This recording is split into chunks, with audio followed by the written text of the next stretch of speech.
Hello and welcome to Macro Pulse. We are in the last stretch of 2025 and overall, assets has outperformed to the upside. Now, as we look into 2026, the question is, how much longer can these assets perform well? And what are the risks on the horizon that could derail this performance? The biggest macro shift of the last few months has been the weakening of the labor market. So we saw in the beginning of September, the non-farm payrolls print came out very weak. And then in September, during the FOMC meeting, we saw that Fed Chair Powell cut interest rates by 25 basis points. He characterized that as a risk management cut and emphasized that the risks has moved away from higher inflation and shifted more towards a slowing labor market. Apart from the slowing labor numbers that we saw, other economic data has actually been fairly robust and fairly strong. So for the second quarter of 2025, US GDP has now been revised from 3.3% to 3.8%, so very strong. The personal consumption component has been revised up as well from 1.6 to 2.5%, and overall retail sales has been fairly robust. Also, the most recent PMIs, which is an indication of economic activity in the future, is above 50, which means that we still see and expect an expansion to take place in the US economy. So on the one hand, you have weak labor market numbers, but still a decent and robust economic growth. We also had some inflation numbers, the core PEC number, which is the favorite inflation measure that the Fed use, came out at about 2.9%, which is in line with expectations, but still poses an upside risk over coming months. With inflation sticky, labor markets weak, the Fed more focused on the labor side, we think that the biggest macro risk in the near term is that the market is pricing in rate cuts all the way down to 3% by the end of next year. And due to this dynamic, maybe if the economy remains robust and inflation remains fairly sticky, the market may have to price out some of these cuts. And this could be detrimental to risky assets. Now, this is not our base case, our central case, but it's a growing risk worth monitoring. The other or second big risk, I think, still in the near term is a potential escalation and intention and a potential conflict still between Russia and NATO. We had several incidents over the last few weeks of Russian military planes and drones entering NATO airspace. And if we continue to see events like these, we could still see some sort of an event take place that could be bad for the oil price, meaning that the oil price could rise and spike higher, which will be bad for risk assets. So those are two risks that we monitor.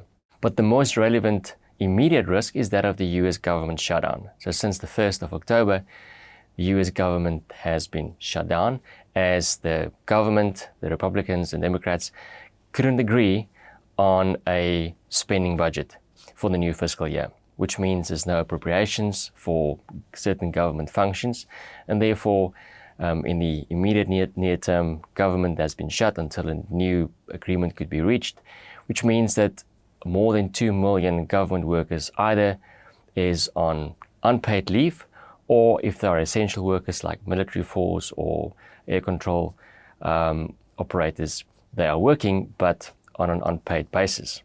So the immediate impact is a potential reduction in government spending as well as household consumption, which could weigh on growth.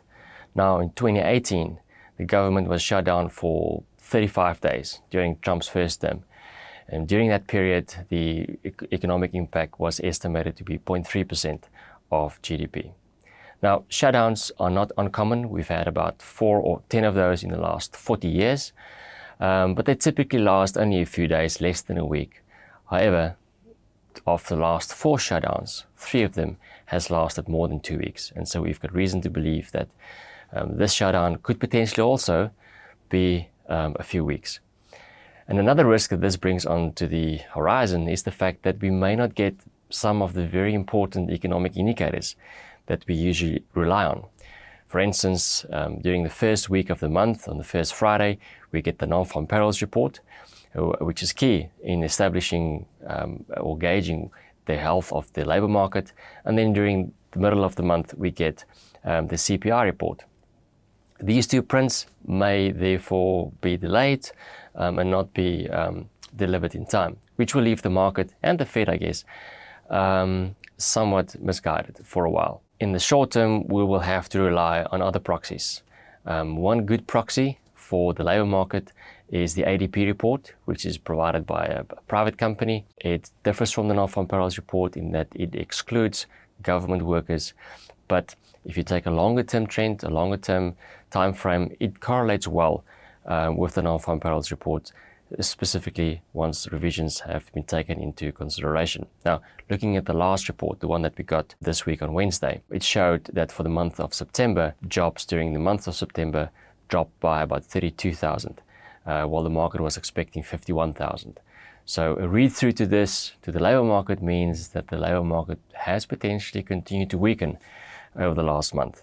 Furthermore, this government shutdown means heightened uncertainty, and so we see this also expressed in some of the asset prices. The gold price is now close to 3,900 on its way to 4,000. In this uncertain environment, we saw bond yields also falling in the US, and also the US dollar coming under a bit more pressure. On the local front, we had some positive news on the economic data front, as well as some of the headlines. First of all, the South African Reserve Bank's leading economic indicator rose to its highest level this year. 7 out of the 10 components improved. We also had the BER consumer confidence data point drops a little bit from -10 to -13, which kind of affirms our view that although the consumer is in a decent position, it's the confidence to spend that is lacking. We also had some strong private sector credit numbers, particularly supported by the corporate sector. We also had the PMIs, the ABSA PMIs for manufacturing coming in at 52, so a jump from below 50 to 52, which again signals some expansion. Domestic demand is rising, new orders components are doing better. Then on the headline front, we had news that the US and South Africa is working on a trade agreement. The US has made some proposals. Those proposals are now being presented to government in South Africa by the trade delegation that went to the US. And we should hear in the next week or two whether we as South Africa has accepted those proposals. And this could potentially lead to a new trade deal with the US, hopefully encompassing a trade tariff of less than 30%. The White House has also expressed their preference to allow the AGOA trade agreement to last for another 1 year. That agreement was supposed to expire now, but given that their acceptance of the view to allow it for another 1 year, this will be beneficial for more than 30 African countries that is currently part of this agreement, where there's beneficial trade between Africa and the US. We also had good news on the Eskom front, in that Eskom has provided its first profit in about 8 years, a 60 billion profit. Now that profit largely came also as a result of less cost in running open gas turbine cycles, and also the fact that maintenance has improved, leading to less breakdowns. There are still some worry points in that the municipal arrears has now increased to about 100 billion, which is an increase of about 27% from last year.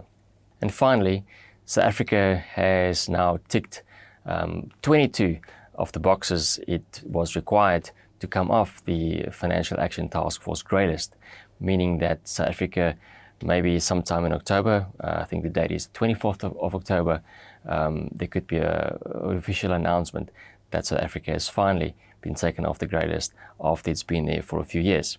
Again, another positive headline. So we are seeing that some of the reforms are shaping up very slowly and will continue to support the economy over the years to come. That's all for this week. Thank you for watching.